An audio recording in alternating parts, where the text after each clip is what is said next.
Hello hi friends, ಎಲ್ರಿಗೂ ನಮಸ್ಕಾರ. JNC cooking ರೆಸಿಪೀಸ್ಗೆ ಸ್ವಾಗತ. ಇವತ್ತಿನ ರೆಸಿಪಿ ಶಂಕರ್ ಪೋಳಿ. ನೀವೇನಾದ್ರೂ ಶಂಕರ್ ಪೋಳಿ ಮಾಡಬೇಕು ಅಂತ ಇದ್ರೆ ಈ ರೀತಿ ಮಾಡಿ ನೋಡಿ, ತುಂಬಾ ಚೆನ್ನಾಗಿ ಬರುತ್ತೆ. ಹಬ್ಬಗಳಿಗಾಗಬಹುದು ಅಥವಾ ಏನಾದ್ರೂ ಸ್ವೀಟ್ ತಿನ್ಬೇಕು ಅನಿಸಿದಾಗ ತುಂಬಾ ಸುಲಭವಾಗಿ, ತುಂಬಾ ಗರಿಗರಿಯಾಗಿ ಮಾಡ್ಕೊಳ್ಬಹುದು. ಬಾಯಲ್ಲಿಟ್ರೆ ಕರಗುವಷ್ಟು ಕ್ರಿಸ್ಪಿಯಾಗಿ ಮತ್ತೆ ಕಡಿಮೆ ಪದಾರ್ಥಗಳನ್ನು ಹಾಕಿ ಮಾಡುವಂತಹ ಒಂದು ಸೂಪರ್ ಸ್ವೀಟ್ ರೆಸಿಪಿ ಅಂತಾನೆ ಹೇಳ್ಬೋದು. ಬನ್ನಿ ಇದನ್ನ ಹೇಗ್ ಮಾಡೋದು ಅಂತ ನೋಡೋಣ.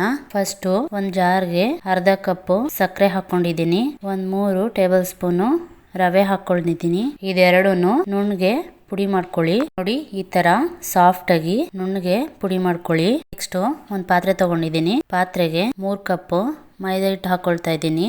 ಯಾವ ಕಪ್ಪಲ್ಲಿ ಮೈದಾ ಹಿಟ್ಟು ತಗೊಂಡಿರ್ತೀರೋ ಅದೇ ಕಪ್ಪಲ್ಲಿ ಅರ್ಧ ಕಪ್ ಸಕ್ಕರೆ ತಗೊಳ್ಳಿ. 3 ಕಪ್ ಮೈದಾ ಹಿಟ್ಟಿಗೆ ಅರ್ಧ ಕಪ್ ಸಕ್ಕರೆ ಸಾಕಾಗುತ್ತೆ. ನೆಕ್ಸ್ಟ್ ಪುಡಿ ಮಾಡಿ ಇಟ್ಕೊಂಡಿದ್ವಲ್ಲ ಸಕ್ಕರೆ ಮತ್ತೆ ರವೆನ, ಅದನ್ನು ಹಾಕೊಳ್ತಾ ಇದ್ದೀನಿ. ಒಂಚೂರು ಹಾಕೊಳ್ತಾ ಇದ್ದೀನಿ. ಹಾಕೊಂಡ್ರೆ ಟೇಸ್ಟ್ ತುಂಬಾ ಚೆನ್ನಾಗಿರುತ್ತೆ. ಯಾವುದೇ ಸ್ವೀಟ್ಗಾಗ್ಲಿ ಒಂಚೂರು ಉಪ್ಪು ಹಾಕೊಂಡ್ರೆ ಸ್ವೀಟ್ ಚೆನ್ನಾಗಿ ರುಚಿಯಾಗಿರುತ್ತೆ. ಇಷ್ಟನ್ನು ಚೆನ್ನಾಗಿ ಮಿಕ್ಸ್ ಮಾಡ್ಕೊಳ್ಳೋಣ. ನೆಕ್ಸ್ಟ್ ತುಪ್ಪನ ಬಿಸಿ ಮಾಡ್ಕೊಳ್ಳೋಣ. ತುಪ್ಪ ಬಿಸಿ ಮಾಡ್ಕೊಳ್ಳಿಕ್ಕೆ ಸ್ಟವ್ ಮೇಲೆ ಒಂದ್ ಪ್ಯಾನ್ ಇಟ್ಟು, ಇವಾಗ ಮೈದಾ ಹಿಟ್ಟು ತಗೊಂಡಿದ್ವಲ್ಲ ಅದೇ ಅಳತೆ ಕಪ್ಪಲ್ಲಿ ಅರ್ಧ ಕಪ್ ತುಪ್ಪ ತಗೊಂಡಿದೀನಿ. ತುಪ್ಪ ತಗೊಂಡು ಸ್ವಲ್ಪ ಬಿಸಿ ಮಾಡ್ಕೊಳ್ಳೋಣ. ತುಪ್ಪ ಇವಾಗ ಬಿಸಿ ಆಗಿದೆ.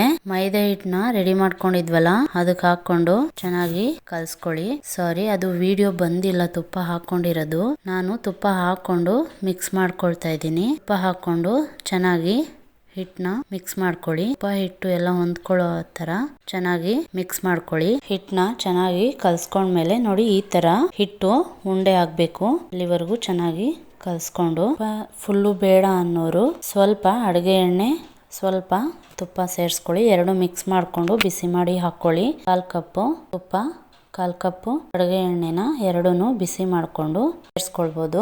ನೋಡಿ, ಈ ತರ ಹಿಟ್ಟು ಉಂಡೆ ಆಗ್ಬೇಕು. ನೆಕ್ಸ್ಟ್ ಸ್ವಲ್ಪನೇ ನೀರು ಹಾಕೊಂಡು ಚೆನ್ನಾಗಿ ಕಲ್ಸ್ಕೊಳ್ಳಿ.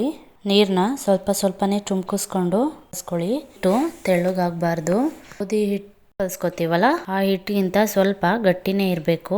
ಸ್ವಲ್ಪ ಗಟ್ಟಿಯಾಗೆ ಕಲ್ಸ್ಕೊಳ್ಳಿ. ಚೆನ್ನಾಗಿ ನಾದೋ ಅವಶ್ಯಕತೆ ಏನಿಲ್ಲ. ಹಿಟ್ಟೆಲ್ಲ ಚೆನ್ನಾಗಿ ಹೊಂದ್ಕೊಳ್ಳೋ ತರ ಕಲ್ಸ್ಕೊಂಡ್ರೆ ಸಾಕು. ನೋಡಿ, ಹಿಟ್ಟನ್ನ ಈ ರೀತಿ ಚೆನ್ನಾಗಿ ಕಲ್ಸ್ಕೊಂಡು ಸ್ವಲ್ಪ ಗಟ್ಟಿಯಾಗೆ ಕಲ್ಸ್ಕೊಳ್ಳಿ. ನೋಡಿ, ಈ ತರ ಗಟ್ಟಿಯಾಗಿ ಇರ್ಬೇಕು. ಇವಾಗ ಹಿಟ್ಟನ್ನ ಕಲ್ಸ್ಕೊಂಡಿದ್ದಾಗಿದೆ. ಒಂದು ಪ್ಲೇಟ್ ಮುಚ್ಚಿ ಒಂದ್ 10 ನಿಮಿಷ ಇದು ನೆನೆಯಕ್ ಬಿಡೋಣ.